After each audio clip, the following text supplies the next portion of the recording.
Hola, ¿cómo están? Soy Ángel Luis Fernández y esto es A1. Bienvenidos.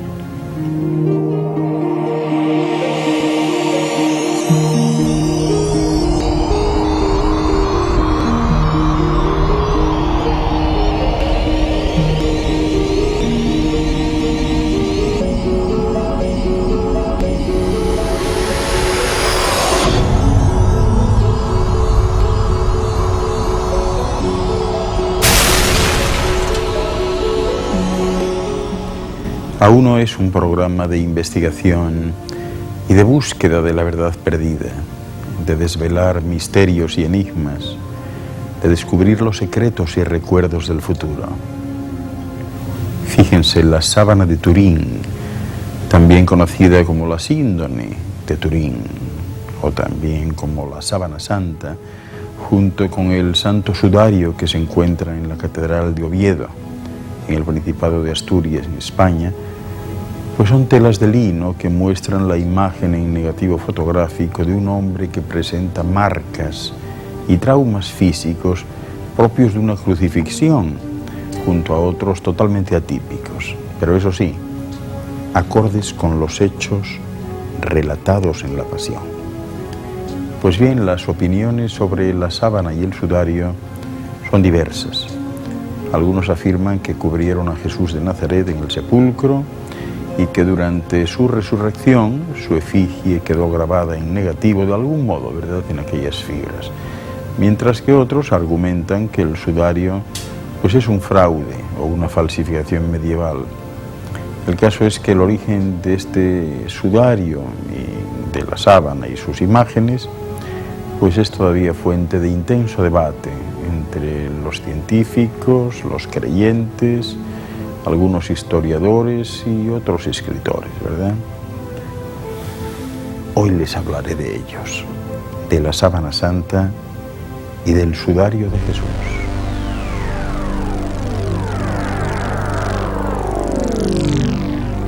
Sin duda alguna, la sábana santa es uno de los grandes misterios de la historia de la humanidad. Y es por ello que no se puede dejar de hablar de él, porque el tema ha servido para escribir, en fin, ¿qué les puedo decir?, auténticos ríos de tinta, y casi todos tienden a lo mismo, es decir, a decir que el lienzo de Turín es completamente verdadero. Aún hoy se siguen haciendo pruebas sobre trozos de ese lienzo, ¿verdad?, para conseguir arrojar un poco más de luz al respecto. La situación, en definitiva, viene a ser la siguiente, fíjense. Tras la resurrección de Jesús, desaparece la sábana santa y también el sudario. Y sobre el paradero de los mismos, pues hay distintos testimonios contradictorios, hasta que ya por el año 525 es encontrada la sábana y expuesta en Edesa. Bueno, pues varios siglos después, en el año 944, el emperador de Bizancio, Romano Legapeno, toma la decisión de adueñarse de la sábana con el fin de que le proporcionase protección. Los habitantes de Edesa no pudieron evitar que el ejército del emperador les robase aquel lienzo venerado, ¿verdad?, y que fuese trasladado a Constantinopla. Bueno, pues tras el ataque de los cristianos a Constantinopla en el 1204, desapareció el sudario. Posiblemente fueron los templarios sus custodios durante más de un siglo. El caso es que se volvió a conocer su paradero en 1349, cuando Godofredo de Charny, por orden del Papa Clemente V, mostró un lienzo, ¿verdad?, con la imagen de aquel hombre muerto. Posteriormente, la nieta de Godofredo, Margarita de Charny, no tuvo más remedio que vender la síndone a la Casa de Saboya. Todo eso pues para paliar las deudas y los problemas económicos que tenía. En 1532 la síndone es salvada, por poco, ¿verdad?, porque realmente fue un milagro aquel, pero el caso es que fue salvada de un incendio probablemente provocado por los calvinistas, un incendio que le dejó marcas permanentes que aún se pueden ver hoy, ¿verdad? Las hermanas clarisas de Chambéry colocaron parches en las quemaduras en 1534 y en 1578 se trasladó aquel santo lienzo a la Catedral de Turín, lugar donde se encuentra actualmente, ¿verdad?, en Italia, y en el que en 1997 pues nuevamente tuvo que ser rescatado de otro incendio. En este caso fue rescatado por los bomberos de Turín. Uno de ellos, Mario Trematore, quebró el vidrio antibalas que lo protegía con un martillo y al ser preguntado sobre su hazaña respondió: este vidrio podrá detener balas, pero no es capaz de detener la fuerza de los valores asociados al símbolo que contenía. Así que con solo un martillo y las manos, decía él, rompimos el vidrio. Y esto es extraordinario. Dios, proseguía el hombre, me ha dado fuerzas para romper el cristal. En fin, desde 1983 la Sábana Santa pertenece a la Santa Sede al haber sido dejada en herencia por Humberto II de Saboya al Papa. Y se trata pues de una pieza de lino, como ven aquí, ¿verdad?, de 4,41 metros de largo por 1,13 de ancho, que muestra sin lugar a dudas a un hombre con unas extraordinarias condiciones físicas, porque para aquella época, fíjense que este hombre medía 1,81 metros de estatura, de altura, y pesaba unos 80 kilos. Bueno, pues a partir de ahí se han conducido muchos estudios científicos. El primero, del que ya habrán oído hablar, es el de la prueba de datación del carbono 14. Esta es la única prueba contraria a la autenticidad del lienzo. Fue realizada en 1988 por los laboratorios de Oxford, Tucson y Zurich, que la situaron en la época medieval entre 1260 y 1390. Sus resultados fueron puestos en tela de juicio por otros científicos que detectaron 26 irregularidades en los procesos de datación de los tres laboratorios. Así que se hizo una nueva prueba en 2005 y en este caso la hizo la American Shroud of Turin Association for Research, AMSTAR, que reveló que la prueba de 1988 no se había hecho en realidad sobre el sudario original, sino sobre uno de sus parches que estaba perfectamente remendado. La prueba química demostraba que el lino del sudario era en realidad mucho más antiguo y que contenía un negativo fotográfico. Fíjense, en 1898, Secondo Pia realizó las primeras fotografías al lienzo. En el cuarto oscuro se llevó la gran sorpresa de que cada imagen en negativo aparecía como una imagen en positivo. La síndone, obviamente, pues era un negativo fotográfico. Y en fin, de ser cierta la teoría de que es una falsificación procedente de la época medieval, su autor debería conocer muy bien las propiedades de los negativos fotográficos, así que esto hace dudar de la teoría de la falsificación. Por otra parte, ningún método ni estilo artístico conocido puede dar lugar a imágenes con las propiedades fotográficas que tiene la imagen de la Sábana Santa. Supongo que querrán ustedes saber qué tipo de tejido es ese que ha durado tanto tiempo. Bien, los expertos no observaron la presencia de ningún tipo de pinturas o de pigmentos. Los estudios del tejido sitúan su procedencia en el área sirio-palestina del siglo I. Por otra parte, se encontraron fibras de algodón también. Dense cuenta que en Europa no se tejió el algodón hasta finales del siglo XV, al contrario que en Oriente Medio, ¿verdad? De hecho, el sistema de confección de la sábana y del sudario coincide con los elaborados allí en el siglo I. ¿Qué contenía, además, que pudiera servir para la identificación? Contenía o contiene restos de polen. Fíjense, en 1978, el suizo Max Frey, criminólogo, botánico y palinólogo, tomó muestras del polvo de la sábana y comprobó que existía allí un tipo de polen de flores que solo se dan en Palestina. También encontró restos de polen que solo se dan en Turquía, en Francia y en Italia, que demostraban la trayectoria de la síndone por Israel, Edesa, Constantinopla, Francia e Italia. Así que el falsificador, teóricamente, tendría que haber incorporado todos estos pólenes imperceptibles al ojo sin contar con la ayuda de un microscopio. Por otra parte, el lienzo también contenía aloe vera y mirra, como las que usaban los judíos de Oriente Medio para preparar los cadáveres. De los estudios médicos, bien les diré que el primer cirujano que estudió con minuciosidad las heridas que aparecen en el cuerpo fue el profesor de anatomía comparada de la Sorbona, Yves Delage, que verificó que la imagen del santo sudario pertenecía a un hombre que había sufrido un tormento físico como el de Jesús.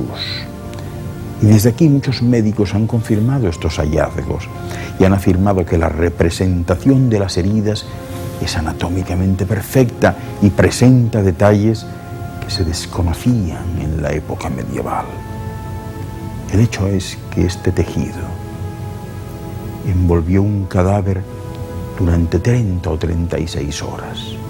Los exámenes realizados aseguran que se trata de una imagen de un hombre coronado de espinas, azotado, crucificado y traspasado por una lanza. No hay indicios de putrefacción. ¿Qué les parece?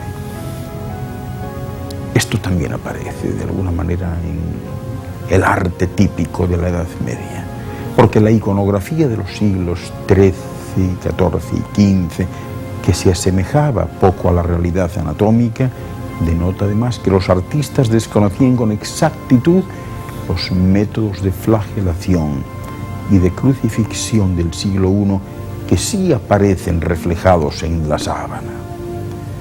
¿Qué dicen otros expertos?, se preguntarán ustedes. Bueno, pues los expertos de la NASA, sin ir más lejos, analizaron el santo sudario, ¿verdad? Un grupo numeroso de científicos del proyecto STURP la revisó una y otra vez, ya saben que esto pertenece a la NASA, y realizaron una serie de descubrimientos sorprendentes que echaron por tierra las conclusiones de aquella prueba del carbono 14. Porque al estudiar los hilos, observaron con asombro que de sus aproximadamente 200 fibras, solamente 2 o 3 eran responsables de la formación de la imagen. También descubrieron que la imagen se plasmó después de las manchas de sangre. Hablando de la sangre, les diré que la sangre que encontraron era del tipo AB, un tipo muy común entre los judíos de la época. Así que el supuesto falsificador medieval también debía conocer e identificar claramente la sangre del grupo AB. Observaron que los músculos dorsales y deltoides aparecían abombados. ¿Saben lo que significa? Pues a ellos les llevó a la conclusión de que el cadáver tuvo que permanecer inmóvil, ingrávido en el aire en el momento de la formación de la imagen. Y así, mediante métodos informáticos, descubrieron que la imagen tiene propiedades tridimensionales, porque las zonas del lienzo que tocaban el cadáver eran más luminosas que las más alejadas al cuerpo. El falsificador de los siglos XIII o XIV, por tanto, también debía tener conocimientos de 3D, tridimensionales, algo que no ha sido desarrollado en realidad hasta el siglo XX. En fin, ¿qué les puedo decir? Los estudios también revelaron la existencia de 2 círculos sobre los ojos. Y es que en los enterramientos próximos al sábado, era típico que se colocasen monedas sobre los párpados. En uno de esos círculos encontraron las letras DCAI, idénticas a las de unas monedas de bronce acuñadas en Judea entre los años 19 y 32. ¿Qué les parece? No se me muevan, que enseguida regreso. Permítanme un inciso. Hasta ahora.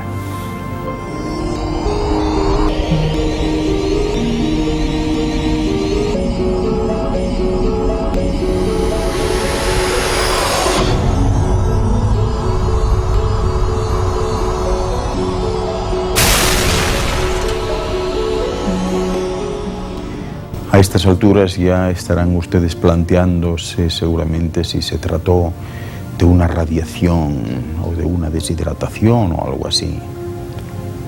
Bien, la impresión de la imagen es un misterio.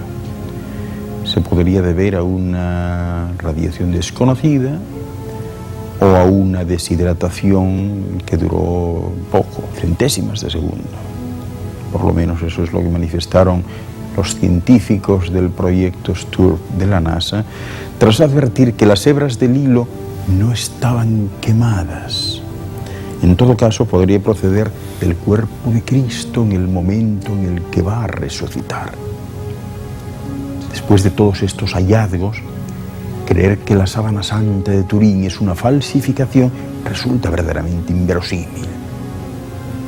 Si no se tratase de un tema relacionado con algo siempre tan polémico como las creencias, de verdad que no existirían dudas sobre la veracidad de este lienzo. Ahora bien, aquí está la pregunta principal. ¿Esta imagen pertenece a Jesús o no? Diversos estudiosos han puesto en duda que la imagen plasmada en la síndone pertenezca a Jesús. Así que para dar respuesta a este interrogante, el profesor de la Universidad de Turín, Bruno Barberis, realizó un cálculo de probabilidades con un procedimiento muy sencillo. Si se lanza una moneda al aire, existe una posibilidad entre 2 de que caiga por el lado previamente elegido. En el caso de un dado, sería una posibilidad entre 6. Lanzando al aire simultáneamente a ambos, la probabilidad de obtener las caras preestablecidas sería de 1 sobre 12, ¿verdad? A continuación, Barberis toma en consideración los 7 elementos más característicos de Jesús y calcula las probabilidades de que tales particularidades vayan vinculadas a otro hombre que haya sido crucificado. Primera, tanto Jesús como el hombre plasmado en el santo sudario han sido envueltos en un lienzo tras morir en una cruz. La mayoría de los crucificados no recibían este tipo de sepultura y no lo recibían por el desprecio que se les tenía. Por tanto, se calcula una probabilidad entre 100. 2. Jesús y el hombre de la síndone han sido coronados de espinas. Y bien, aparte de los referidos a Jesús, no hay ningún otro documento que hable de esta práctica. Una probabilidad entre 5.000. 3. El patibulum está grabado en la espalda del hombre que aparece en el lienzo. Y solamente en algunas ocasiones el condenado debía llevar este madero horizontal, es decir, una probabilidad entre 2. 4. Con respecto a la fijación de las manos y los pies a la cruz, que podía ser con clavos o con sogas, la misma probabilidad, 1 entre 2. 5. La herida en el costado, una probabilidad entre 10. 6. El hombre de la síndone fue envuelto en un lienzo nada más ser bajado de la cruz, sin ser lavado o uncido previamente, porque estaba por llegar la Pascua y los judíos no podían realizar ningún trabajo manual. Así que hablamos de una probabilidad entre 20. 7. En el lienzo no hay restos de descomposición, por lo que cubrió un cuerpo durante un breve periodo de tiempo. El cadáver de Jesús estuvo yaciente durante 30 o 36 horas. Y claro, al ser esta una coincidencia tan extraordinaria, Bruno Barberis le otorga una probabilidad entre 500. Así que ya ven, sumando todas estas probabilidades, Barberis obtiene que la probabilidad conjunta sería que de 200.000 millones de crucificados, solo uno podría haber tenido unas características iguales a las de Jesús de Nazaret y al hombre de la síndrome. Así pues ya ven, la sábana santa, el sudario y hasta el mítico grial, que son las reliquias más famosas de la cristiandad, son también probablemente los objetos religiosos sobre los que más se ha discutido en los últimos años. Y aunque existen cientos de obras de ficción y artículos de investigación que han intentado determinar la autenticidad o la falsedad de este tipo de reliquias, para la mayoría de los estudiosos parece haber pasado desapercibida una cuestión que puede resultar muy esclarecedora. ¿Hay alguna relación entre ellos? La tradición cuenta que la sábana santa es el lienzo, pues como les decía, que se utilizó para envolver el cuerpo de Cristo tras su crucifixión. Mateo y Marcos explican en sus evangelios que era propiedad de un hombre llamado José de Arimatea. ¿Pero quién era este José de Arimatea? Según los evangelios, se trataba de un rico e ilustre miembro del Sanedrín, pero otros sostienen que era tío de Jesús. En cualquier caso, se trataba de un hombre valiente que dio la cara ante Pilatos y le pidió el cuerpo de Jesús para depositarlo en un sepulcro de su propiedad. Los evangelistas relatan cómo él y Nicodemo bajaron de la cruz el cuerpo del ajusticiado, lo ungieron y lo depositaron en la tumba con sus propias manos, que en realidad no era ninguna tumba porque no estaban en ningún cementerio. Se trataba de unas pequeñas cabañas que abundaban en aquel tiempo para resguardarse los pastores y el ganado, ocasionalmente, ¿verdad?, frente a las inclemencias del tiempo o incluso para dormir. Estaban construidas de piedra y tenían un techo de adobe y madera. En su interior no había nada, solo una mesa larga de piedra de pizarra, una losa, ¿verdad?, que era utilizada para comer, ¿verdad?, y que fue el lugar donde colocaron el cuerpo de Jesús. Tengo que hablarles algo también de el otro paño que le cubrió la cara, el santo sudario, una especie de toalla. En la época de Jesús, un sudario pues era eso, una especie de toalla, un pañolón, ¿verdad?, equivalente, aunque algo mayor, a uno de nuestros pañuelos actuales, ¿verdad?, que era usado como se usa hoy una toalla, y servía para quitarse el sudor de la cabeza o para limpiarse la cara en caso de necesidad. La Enciclopedia Universal Judía recoge la prescripción según la cual, cuando un cadáver tenía desfigurado o mutilado el rostro, era imprescindible que éste fuese cubierto con un velo para ocultarlo a los ojos de la gente. Así que no es extraño que se empleara para este menester el pañolón, es decir, la toalla, el sudario que se tenía a mano. En ocasiones estaba enrollado en la muñeca, ¿verdad?, y que se colocara sobre el difunto, aún antes del entierro. Por otra parte, también se sabe que uno de los lienzos funerarios empleados en enterramientos judíos, pues era justo esto, el sudario, que cubría exclusivamente el rostro.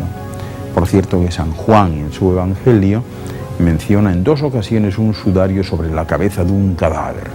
En el relato de la resurrección de Lázaro, que está en Juan 11:44, se dice claramente que salió el muerto atado de pies y manos y envuelta la cabeza en un sudario. Pero el texto evangélico más importante del apóstol en este punto es el capítulo 20, porque en sus versículos 6 y 7 distingue claramente entre los lienzos en los que fue envuelto el cadáver, entre ellos lógicamente la sábana santa que mencionan los evangelios sinópticos, y el sudario que había estado sobre su cabeza. Y es claro, a pesar de que en francés y en español se denomina a veces santo sudario a la síndone, solo impropiamente se puede llamar sudario la sábana utilizada para envolver el cuerpo entero en un enterramiento hebreo, ¿verdad? Respecto a los estudios científicos, bueno, ha habido un iniciador sobre el sudario, ¿verdad?, que fue Monseñor Giulio Ricci, miembro de la Curia Vaticana y presidente del Centro Romano de Sindonología, que ya lo menciona en la segunda edición de su libro L'uomo di la Sindone e Gesù, 1969. La quinta edición de este libro amplía considerablemente su estudio. Sus aportaciones las podría resumir para ustedes en las siguientes notas. Fíjense. Existe una compatibilidad evangélica entre la síndone y el santo sudario. San Juan habla en el capítulo 20 de su evangelio de lienzos por una parte y de sudario por otra. Plantea una posibilidad nueva, que tal lienzo se hubiese usado para cubrir el rostro de Jesús desde el Gólgota hasta el sepulcro, y una vez allí fuese colocado en un lugar, ¿verdad?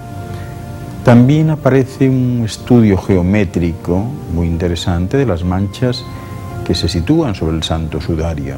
Este estudio descubre que existen en ambas caras del lienzo, básicamente por haberse filtrado, dos manchas de tamaño grande, prácticamente simétricas y aparentemente producidas al aplicar el lienzo sobre un rostro ensangrentado. Aquí las tienen, fíjense bien. Hay una compatibilidad entre las manchas del sudario y el rostro impreso en la síndone.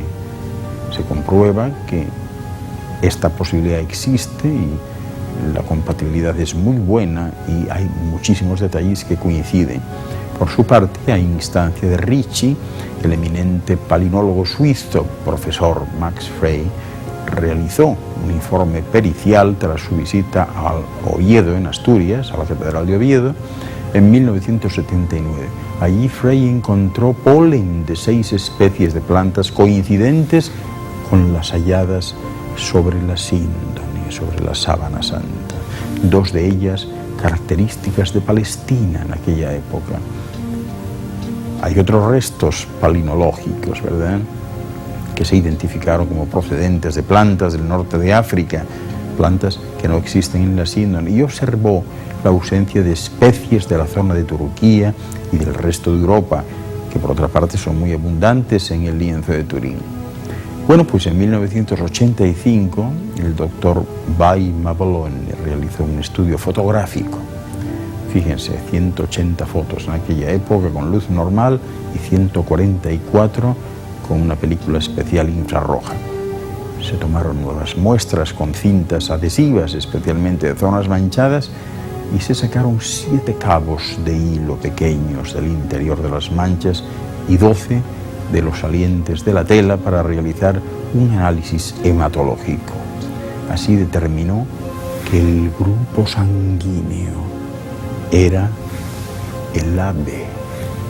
¿Qué les parece? Igualmente en el Congreso de Siracusa se dio a conocer el estudio de Franca Pastore Trossello, que comparaba la estructura textil del síndone y del sudario, y afirmó que los hilos de ambas reliquias tienen idéntica composición, el mismo grosor de fibras, el mismo tipo de hilado a mano y la torcedura en Z, pero han sido tejidos de diferente manera, eso sí. Sarga en espina para la síndone y trama ortogonal, lo que llaman tafetán, para el sudario. Pero de eso les seguiré hablando, no se me muevan, que enseguida vuelvo con ustedes. Tengo mucho más que contarles, este es un tema apasionante y ya verán lo que les deparo para el siguiente bloque. Hasta ahora.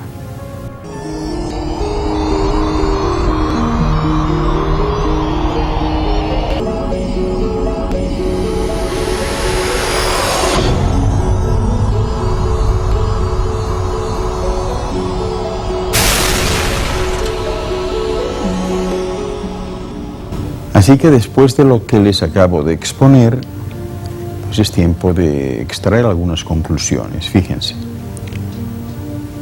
el sudario de Oviedo es una reliquia que se venera, como les decía, en la Catedral de Oviedo desde muy antiguo y que muestra pues esa serie de manchas originadas por sangre humana del tipo AB.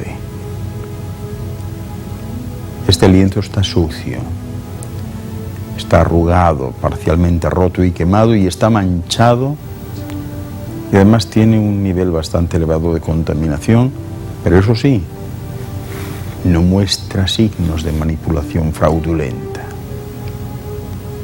Parece ser un lienzo mortuorio que con toda probabilidad estuvo colocado sobre la cabeza del cadáver de un hombre adulto, constituido normalmente. Ese hombre adulto del sudario tenía barba, bigote y pelo largo recogido en la nuca en una coleta. En la zona suboccipital presentaba una serie de heridas punzantes producidas durante su vida, ¿verdad?, que habían sangrado alrededor de 1 hora antes de colocar el lienzo mortuorio sobre ellas. Su boca estaba cerrada, la nariz aplastada y desviada hacia la derecha por la presión del lienzo mortuorio, seguramente. Dicho sujeto era ya cadáver. El mecanismo de formación de las manchas es incompatible con cualquier posible movimiento respiratorio. Aquel hombre del sudario padeció un gran edema, o se le encharcaron los pulmones como consecuencia del proceso terminal. Sobre el lienzo que estuvo en contacto con la cara del cadáver aparecen numerosas manchas originadas por líquido de edema pulmonar y sangre en la proporción 6:1. Todo ello producido en momentos distintos y consecutivos. Ocurrida la muerte, el cadáver estuvo en posición vertical en torno a 1 hora y tenía al menos el brazo derecho levantado y la cabeza flexionada 70 grados hacia adelante y 20 grados hacia la derecha en relación a la vertical.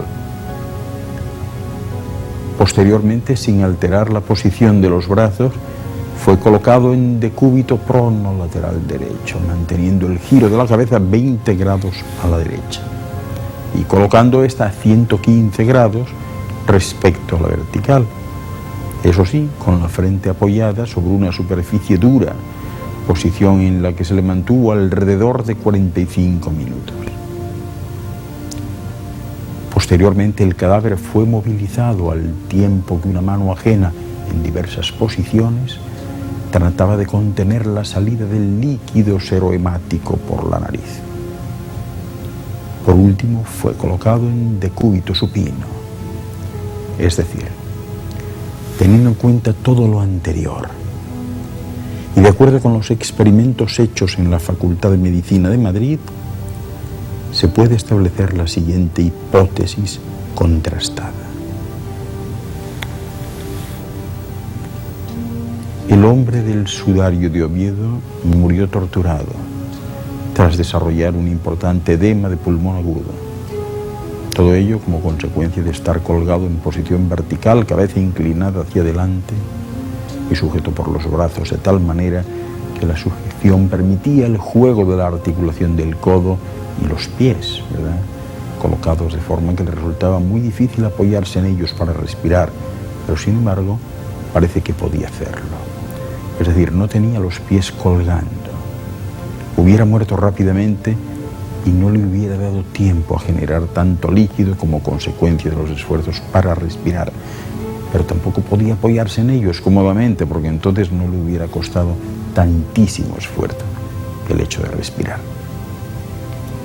El cuerpo pudo quedar colgando de los brazos con la cabeza inclinada hacia el pecho y hacia la derecha, de manera que el mentón lo toca, ¿verdad?, y la cabeza con su plano medio, paralelo al pecho y la espalda, se sitúa casi horizontal.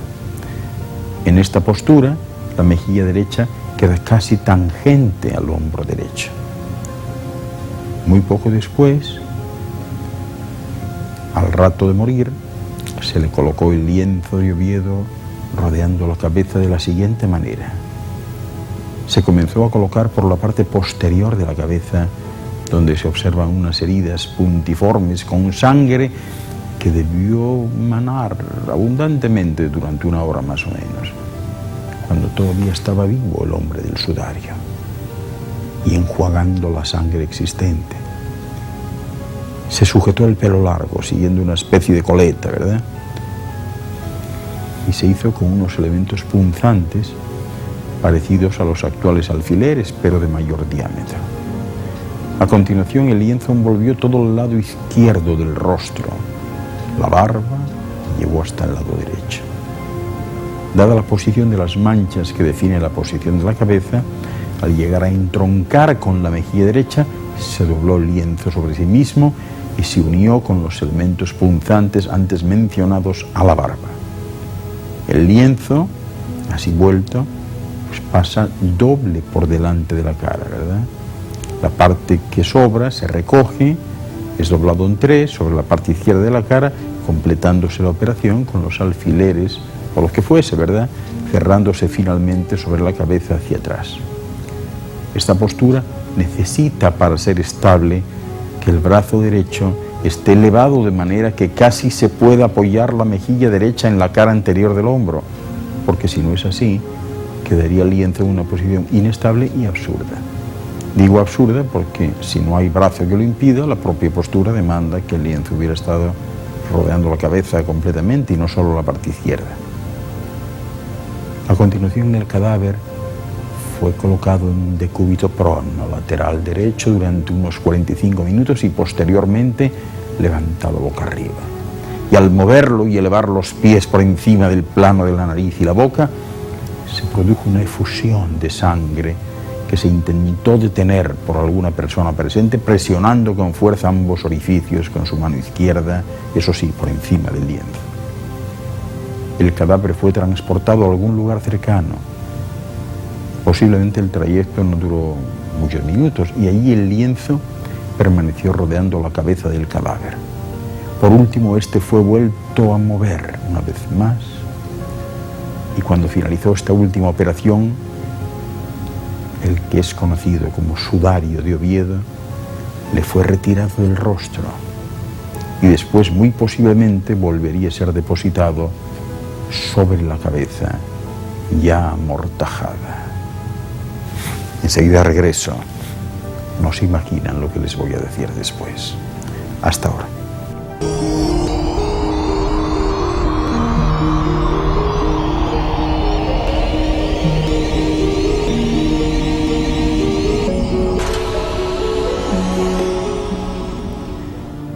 El enigma de la Sábana Santa de Turín no surge a partir de relatos mitológicos, sino que se cuenta con datos muy fiables que avalan su recorrido histórico. La Sábana Santa apareció por primera vez, como les decía, en 1357, cuando la viuda de un caballero francés de nombre Geoffroy de Charny, ya recuerden el nombre, la cedió a la iglesia de Lirey para su veneración pública. Pues bien, su aparición se vio acompañada desde el primer momento por la polémica y su exposición pública llegó a estar hasta prohibida por el obispo Henri de Poitiers. En 1389 el obispo de Troyes, Pierre d'Assise, llegó a escribir al Papa Clemente VII para denunciar la falsedad de la reliquia. Y a pesar de todo, el pontífice siguió permitiendo su veneración e incluso concedió indulgencias a todos los que peregrinaban para ver el sudario. A partir de aquí, la historia pública de la reliquia y sus avatares, hasta llegar a donde está actualmente, en su residencia de Turín, es bien conocida.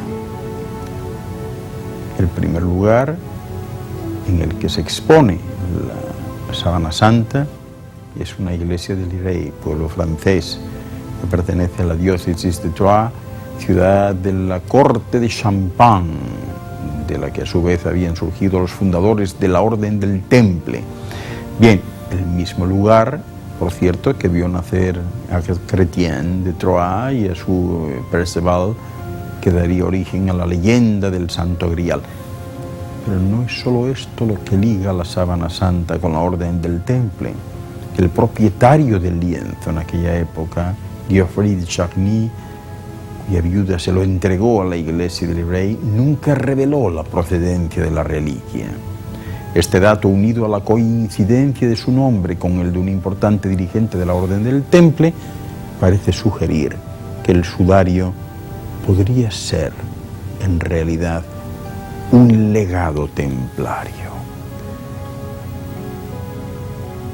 No hay que olvidar que la Orden del Temple había sido disuelta en 1307 y que era considerada una orden maldita, por lo que confesar la filiación o la posesión de bienes pertenecientes a dicha orden habría supuesto el encarcelamiento e incluso la muerte.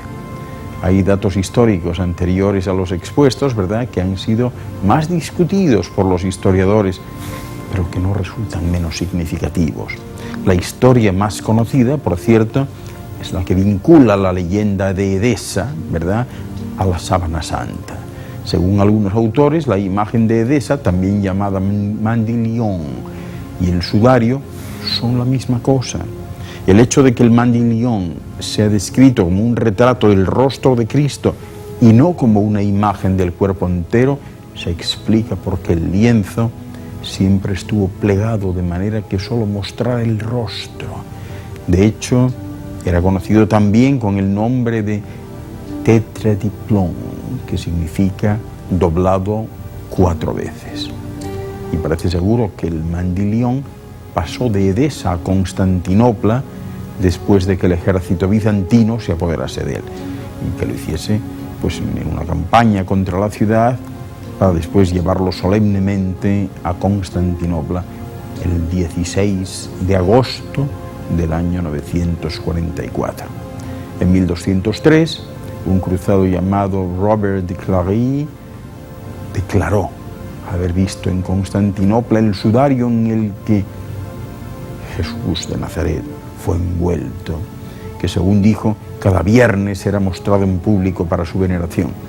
La ciudad fue poco después atacada por el ejército cruzado el 12 de abril de 1204 y la reliquia desapareció durante aquel saqueo. Al parecer, fueron los cruzados, entre los que se encontraba un numeroso grupo de templarios, los que la robaron. Y de hecho existe una carta en 1205 dirigida al Papa Inocencio III en la que Teodoro Ángel Comneno, nieto de Isaac II, que era emperador de Constantinopla, se queja del saqueo de los cruzados y pide que le sea restituida la sábana santa. Claro, aunque diversos historiadores sugieren que la reliquia fue llevada a Europa y mantenida oculta por la Orden del Temple, la verdad es que a partir de aquí se pierde su rastro hasta su aparición en Livrey. Para terminar, tengo que hablarles de esas coincidencias que existen entre la sábana santa, por un lado, de Turín, y el sudario de Oviedo. Y es que hay una relación entre el sudario de Oviedo y la sábana santa de Turín. Las coincidencias que resultan de los análisis efectuados vienen a ser los siguientes. Fíjense. Las dos piezas de tela contuvieron a un hombre de largo cabello barbado y recogido, una coleta en la nuca. Ambos eran adultos, de entre 30 y 40 años y de constitución fuerte.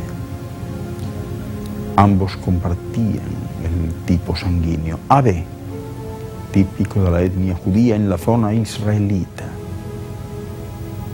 Los dos fueron maltratados antes de morir. Latigazos, tortura física, tirones de la barba, del pelo, corona de espinas. Ambos estuvieron en posición vertical, crucificados y apoyándose en los pies. Los dos fallecieron por colapso ortostático y consecuente edema pulmonar en grado agudo. Las dos son telas típicas de aquella época elaboradas en la zona hebrea. Las manchas de sangre contenidas en uno y otro lienzo coinciden y por tanto ambas son complementarias. Existen unas gotas de sangre bajo una mancha en forma de un 3 invertido y se da la misma impresión en las dos reliquias. Los evangelios, sobre todo el de Juan, se refieren a estos lienzos. Ambos lienzos contienen rastros de polen de la zona y también tienen rastros de mirra y aloe para preservar la corrupción. Así que ya ven, lo cierto es que, créanlo o no, todo coincide con lo que sucedió de verdad. En realidad las crucifixiones no se hacían con el objeto de matar a nadie, sino de castigar y de ridiculizar.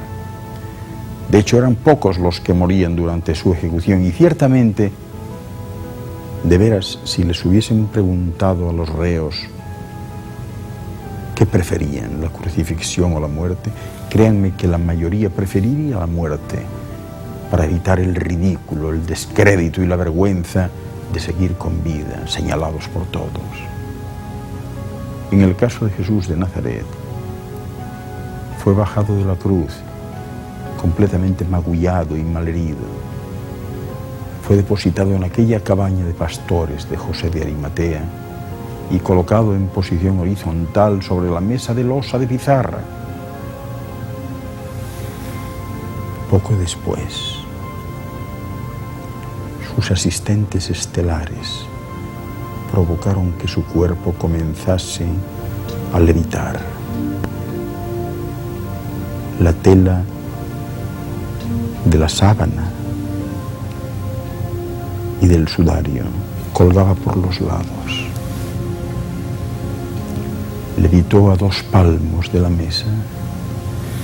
Entonces se produjo un fogonazo de luz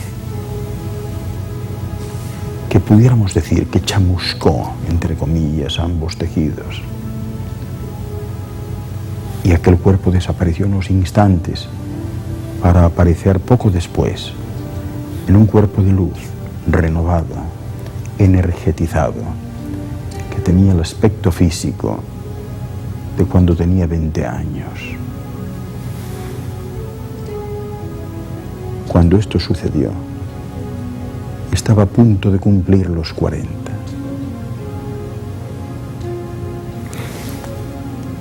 Pero no crean que todo lo que han visto y oído hoy haya sido fruto de su imaginación o de la mía.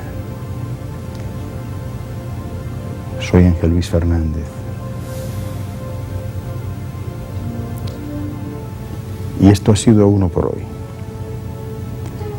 Muchas gracias por su atención.